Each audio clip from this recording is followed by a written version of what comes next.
Hi everybody, welcome to English 229 Gothic Literature. I'm the instructor for the class, Lillian Ruiz, and what I wanted to do today was to give you an overview of what the class is about, review the syllabus and the outline, and then we can begin in earnest next week.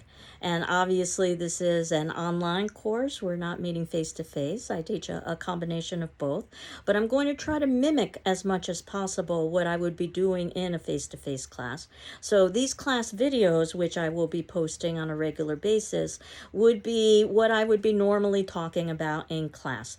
And then what I'm going to have, and I'll talk a little bit more about this in greater depth, are discussion questions for you to answer as attendance questions in our discussion forum.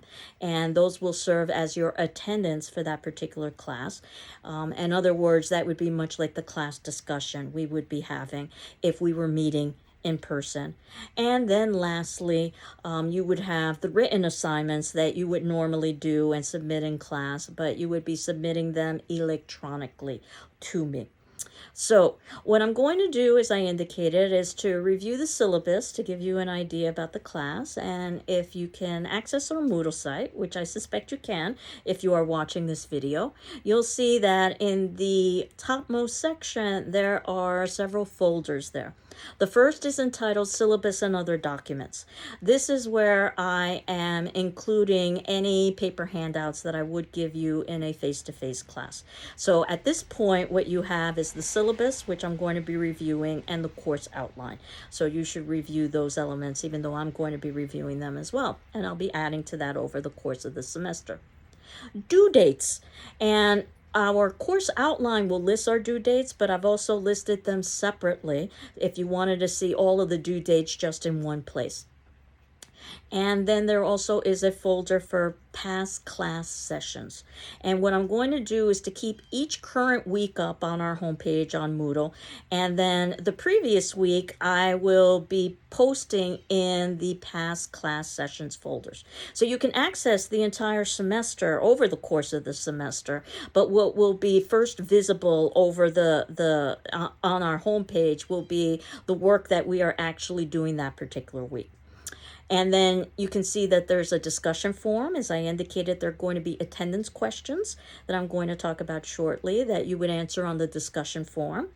There also is an optional chat, so that if it turns out that you ever wanted to have a live chat with your classmates or with me, there's a link there in order to be able to do that. There's also an optional Zoom. So if it turns out that you needed my Zoom link, it's there, but certainly you can always contact me as well, and I can give you my Zoom link.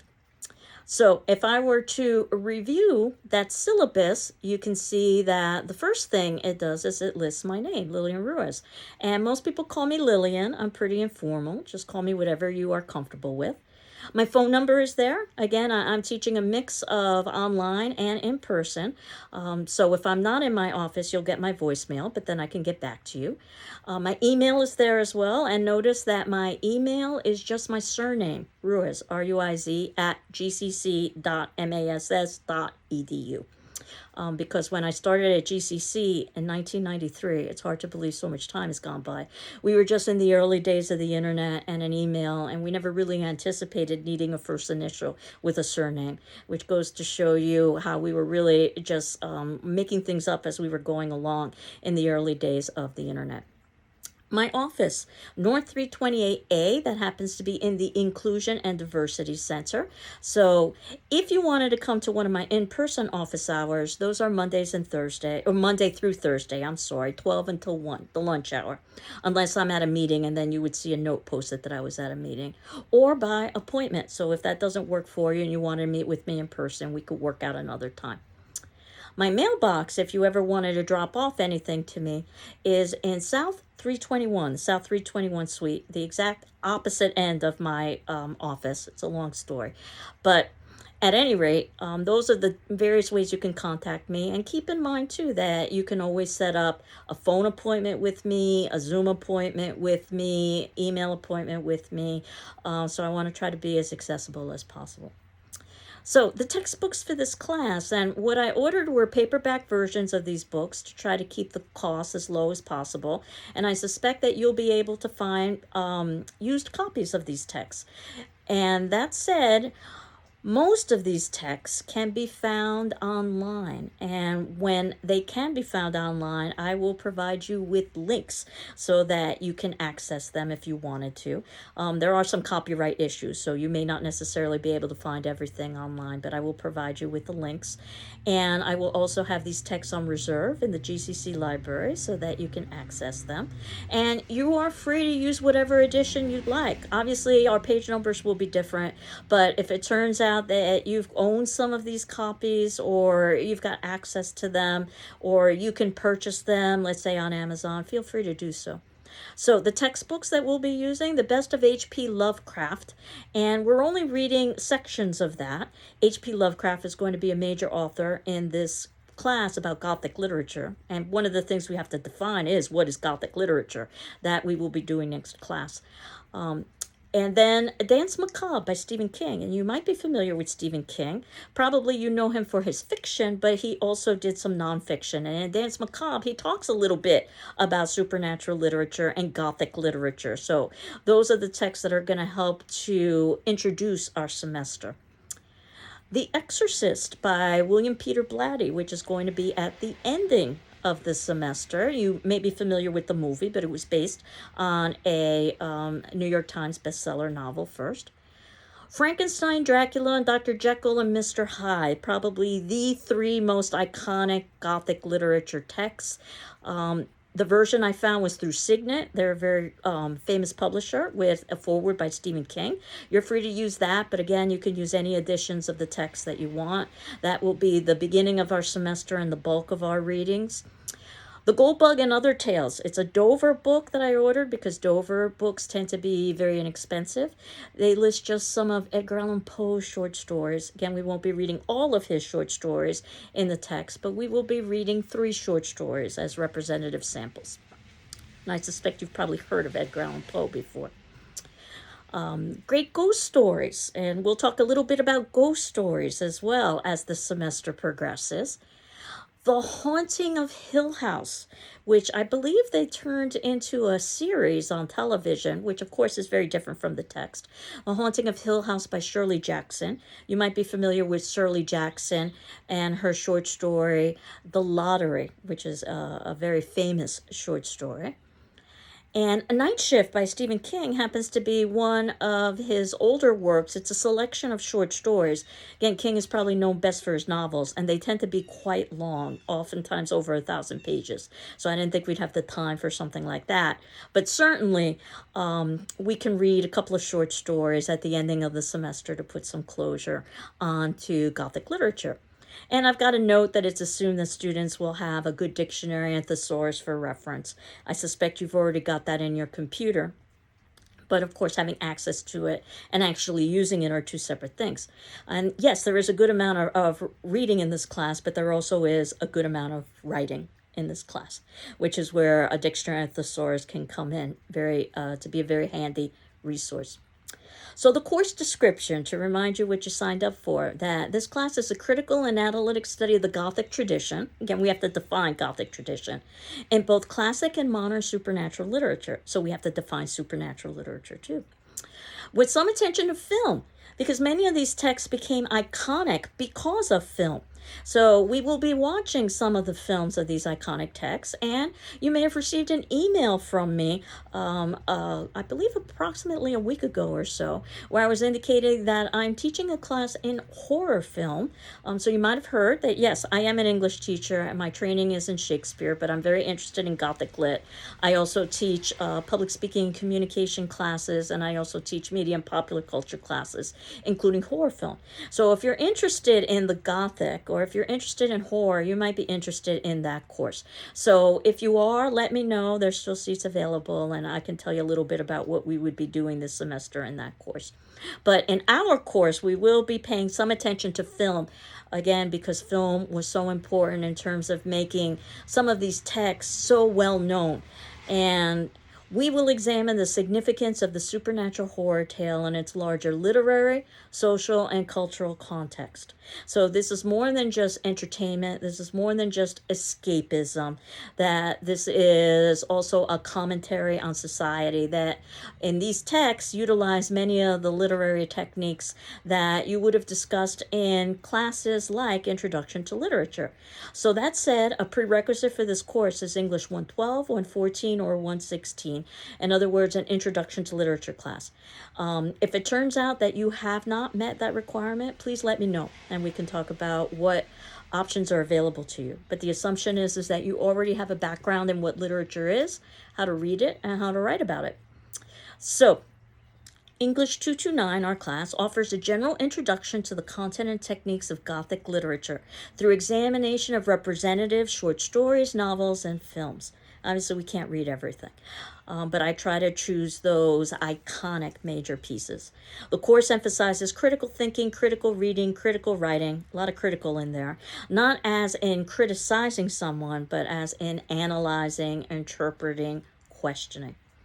So, under student learning outcomes, as a result of successfully completing this course, students should be able to, 1, appreciate the study of the supernatural horror tale as, yes, enjoyable. And I always caution students when they take this class that if you are going to be having nightmares because we're talking about monsters, then this probably is not the class for you. Instead, I usually find the opposite, is that people are very engaged and interested in the subject matter, which is something else that we have to talk about, is that why are we engaged in this subject matter when so many other people tend to avoid it? Significant, because I'll say that these texts oftentimes are a mirror to their time and the anxieties of their time, and also relevant. To become familiar with the major works in the Gothic tradition, to examine major themes and characteristics of the genre, that you will see repetition, but you will also see a lot of innovation as well. To examine the horror tale in other media, as I had indicated, film, and to improve oral and written communication skills, which I put on all of my syllabi. Obviously, we all have oral and written communication skills. We just want to develop them further. And as I indicated, I'm going to try to duplicate as much as possible what I would do in an in-person class. So if we were taking this class in person, we would be meeting on Mondays and Wednesdays at 8 a.m. in the morning. So some of you might be relieved that we are not meeting in person because of that time period. But what I will end up doing is every Monday and Wednesday by 8 a.m. posting a class video. I'll probably post it before then, but certainly by 8 a.m. on Monday and Wednesday, as if we were meeting in class. And the class video would talk about what I would normally talk about if we were meeting in class. And then you have 48 hours to watch that particular video for the class and answer the corresponding attendance question for that video in our class discussion forum. If you need additional time, please ask me for an extension. But your answer on the discussion forum is going to be your attendance for the class. So basically, it's as if you were raising your hand in class and you were participating. And I'm not evaluating it. I'm not grading it. It just merely is you're present or you're not present, or you've answered the question or you haven't. So there are no right or wrongs to the questions. And in fact, I like to ask questions where basically there are no right or wrong questions. I'm more interested in your thought processes. Now, I'm not requiring you to answer or respond to your classmates' responses, but I am requiring you to read your classmates' responses so that at the ending of that, you could hear basically, or I should say read, what we would have talked about if we were meeting in an in-person class, which is my third point on that syllabus if you're reading along with me, that any additional interaction you have with your classmates in the discussion forum is participation, similar to participating in a live class. Some students learn best by participating, some learn best by listening, so I'm not going to make the decision for you about how much or little to participate in the class, but you do want to read all of the discussion forum responses from your classmates for optimal learning, and note that I will respond to all of your responses as well. And then your written assignments, which I would assign over the course of the semester, we'd have some formal papers, we'd have some informal journal responses, and we'd also have an essay final exam. And I'll talk about all of these in a few moments. Basically, all of those you would submit electronically to me rather than in person. And I asked that just because of the ease for my grading program, it works better that we submit assignments via email. So if you could just send that to my email, which again is Ruiz, R-U-I-Z, at gcc.mass.edu. Please use your GCC email when you're sending it, and please send it via PDF because that's what works best. In fact, that's the only thing that works with my grading program is PDF. And then what I will do is I will review your assignments and put comments on them and return them back to you. So course requirements. So some general information that basically you're expected to complete all of the reading and writing assignments by the due date. There will be 2 formal class papers that will be assigned. One approximately midway through the semester, once we've had some time to talk about what Gothic literature is and read some representative texts, talk a little bit about the process of reading and writing. And then one towards the ending of the semester. These are approximately 4 to 5 page long papers, and they are critical papers, so you're not being asked to use outside resources. That said, if you have your heart set on a research paper, we can negotiate, but part of the purpose of this class is that you've engaged in some literary analysis. And basically, you will have the option to rewrite your first paper, which will be due again towards the middle of the semester for a higher grade. So I think of the first paper as a kind of learning exercise if you so wanted to do that. And the second paper is due at the ending of the semester, so you probably wouldn't have time to rewrite it. The idea behind the second paper is that you've already learned the skills that you needed to acquire.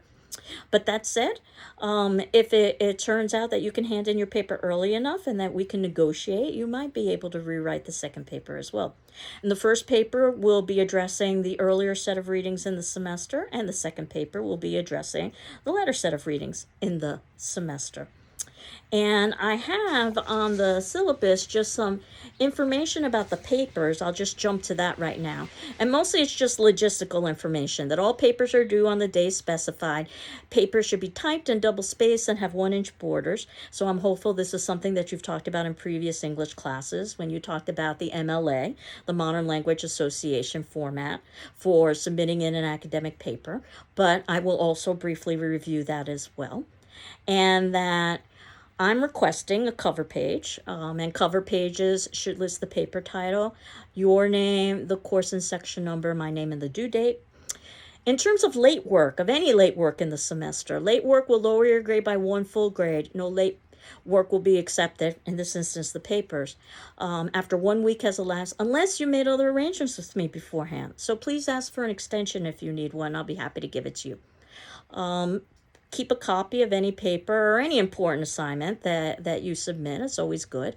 And I will submit paper assignments throughout the term, and you are free to choose any of those, but you're also free to create your own paper assignment as long as you get it approved by me. So as I indicated, students have the option of revising the first paper if they so choose, which I will evaluate for grammar and mechanics as well as content and put a traditional letter grade on it. If you're content with your grade, then we're done. If you would like to earn a higher grade, you could take my comments into account. If you need further direction, feel free to meet with me or to talk with me. And then I ask that you hand in your revision along with your original copy with my comments, and you get the higher of the 2 grades, which should be the revision. And I don't feel like I'm giving away anything. This is really the way professional writers write, with getting feedback from a lot of different people. And I see that as a wonderful learning opportunity. And as I indicated, the second paper will be due at the ending of the semester, so you probably wouldn't have the time to do that. But students have negotiated with me to get in that second paper early enough so that there is a possibility of that. But I think of the second paper as basically you're integrating the skills that you would have learned through the first paper. And again, the first paper will deal with the first half of the semester readings, and you get to choose, and I'll talk about that as we get a little bit closer to the assignments in the course. And then the second paper will deal with the latter set of assignments, the second half. So then moving off to institutional services disability statement. So I'm back to where I left off with the syllabus. You're probably familiar with this if you've taken classes at GCC, that GCC values inclusion and equal access to its programs and activities. It's committed to fostering an environment of respect and full participation. Our goal is to create learning environments that are equitable, inclusive, and welcoming. If there are aspects of the instruction or design of this course that result in barriers to your inclusion or accurate assessment or achievement, please notify me as soon as possible. And if you're a student with a disability and you may need some reasonable academic accommodations, you can contact the Office of Disability Services, and their phone number and their email is listed there in the syllabus. Now, in addition to these two formal papers, I have informal writing assignments for each of the major texts that we're going to be reading that I call a journal, where basically I'm going to ask you to write about an informal page or so response to each of the major readings that we will be doing. And I will be evaluating it on an informal basis, not for grammar or mechanics, but for content, as if we were having a conversation on paper. And hence, I will evaluate it informally as well on our checkmark system, with a plus being excellent, or a check plus being very good, or a check being satisfactory. So I'll just read you the section here that I have about journals. I kind of think of the journal as a diary. I know sometimes people use those terms interchangeably. The distinction is that a diary is usually about your personal life, while a journal happens to be about the readings that you're doing in class. That reading and writing about literature is an ongoing process, and the journals are meant as an opportunity for students to discuss their reactions to the readings. Guidelines, very informal, as students should use the assignment as an opportunity to explore the readings in the way that they feel would be most beneficial.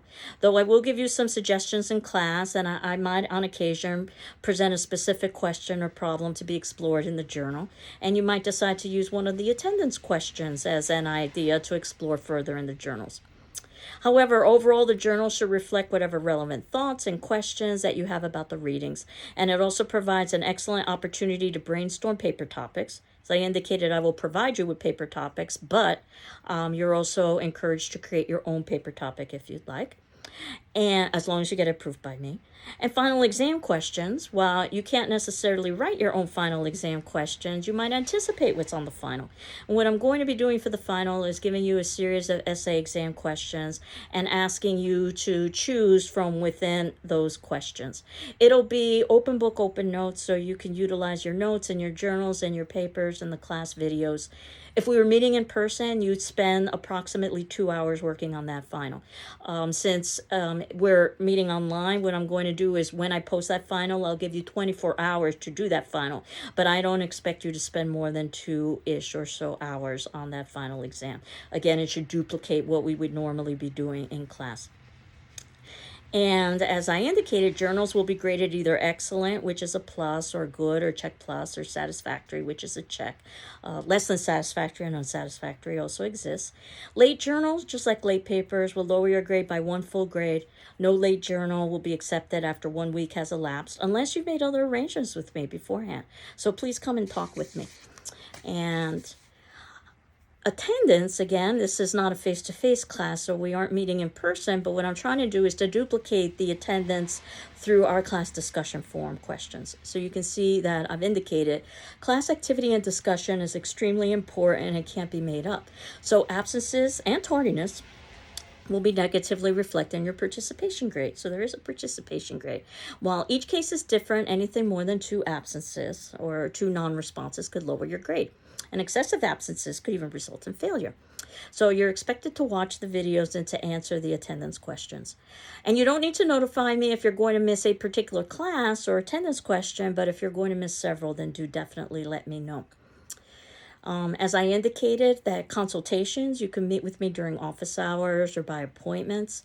I've already talked about papers a little bit, and I'll talk about them more further as the semester progresses. Plagiarism, I'm going to skip that section so we can talk about it next class. And then go to grading, and these are the approximate percentages. So 10% is approximately participation. This is your class attendance, answering the class discussion forums, any in-class assignments and activities, and so forth.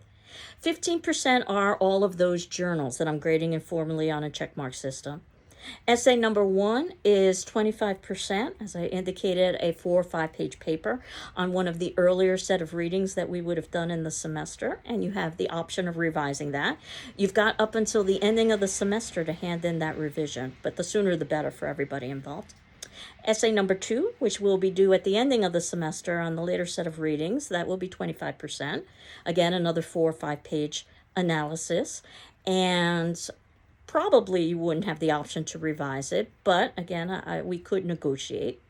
And then 25%, that essay examination, that's a final exam where I'm going to give you a series of essay questions and ask you to choose and then respond to them and to basically incorporate everything that we've talked about in the class.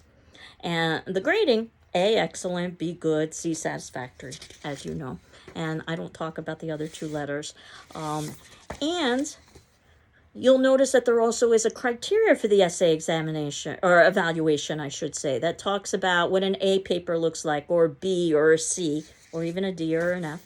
And we'll wait for those until we actually need to have some assignments due. You'll notice that the first part of the semester is going to be devoted just to reading over the next couple of classes. And we are reading some novels, so I encourage you to get ahead in terms of the reading. When you move to our second document that's entitled Course Outline, what you will see is an overview of the semester in its entirety. Everything that we're going to be doing and when things are due. So you can begin planning now for the semester. You can see a couple of disclaimers that dates and assignments may be subject to change, and that the reading assignment should be read before the dates indicated. So this is what I'm going to be talking about in a class during that particular class. And of course, pursuant to the character of the genre, some of the assigned material may be considered graphic in nature. So I just wanted to forewarn you of that beforehand. And you can see that I've laid out our first week is just introduction. I wanted to introduce myself and to talk a little bit about the class, review the syllabus and the course outline, and then we can begin next week. And what I have scheduled for readings for you to do before the 12th would be the 3 chapters from Stephen King's Danse Macabre. Chapters 1 through 3, Invitation to Dance, Tales of the Hook, and Tales of the Tarot. But if it turns out that you can't do that reading, don't panic, because this is just introductory. We won't be addressing these readings necessarily in journals or in papers, but this will give you a good overview of what it is that we're going to be doing. And in addition to Stephen King, who's very famous in terms of his writing of Gothic literature as well as his analysis of Gothic literature, we'll be doing the same with H.P. Lovecraft, who may not be necessarily someone as famous because he's not contemporary. He was writing in the 1930s, and he wrote a very important essay entitled Supernatural Horror in Literature. And I wanted us to read that particular piece. I can tell you right now that Lovecraft is not easy to read. He's very dense, and he does a lot of name dropping. So don't feel compelled to understand every word or every reference that he makes. I again see this as an overview to the class as a whole, where we can actually begin talking about Gothic texts in week 3, and that means Frankenstein. And I put these in chronological order so that you can get a sense of how the discipline has developed over time. And notice that because we're reading novels, we oftentimes have multiple classes devoted to these novels. So there are 2 weeks or 4 classes, so to speak, devoted to Frankenstein. Again, I'll be posting every Monday and Wednesday by 8 a.m., though I might post before that, but certainly by 8 a.m. And what would happen ideally is that when we begin talking about Frankenstein on the 19th, that you would have read the novel in its entirety. Now, I understand that might not necessarily be possible, but certainly I encourage you to try. And that while we are talking about Frankenstein, if you've already read it, then you can address the next set of readings. That would be the best way to deal with the semester. But you can see that I've got multiple classes devoted to Frankenstein so that we can talk about not just the text, but we can also talk about film and film adaptation. Because Frankenstein, again, is so important from the horror film or Gothic tradition of cinema. That goes hand in hand, so to speak, with the actual writing of the text itself. And I can tell you that the cinema has given us a very different story than what the author has given us in the text. Probably not too surprising. You can anticipate that oftentimes. Then we move to our first journal, which is going to be on Frankenstein, which would be due approximately the 28th. So after we've talked about Frankenstein as a class, this is when you would hand in your one-page response, talking about themes or ideas or questions that you have about Frankenstein. Certainly you can write more. And I would not evaluate for grammar or mechanics, just for content. And again, evaluated on an informal checkmark system. And then you would send that to me via PDF, and then I would return that to you. As we move on to our next text, and the next text would be Edgar Allan Poe, an author that I suspect you've probably heard of before. And the 3 short stories we're going to be reading from Edgar Allan Poe. And again, I will provide you with links whenever I can find them. Certainly, Frankenstein is a link that I can provide because it no longer is, it is now in the public domain. But for Edgar Allan Poe, we'll be reading The Fall of the House of Usher, The Mask of the Red Death. Oh, I'm sorry, we're reading 4 stories.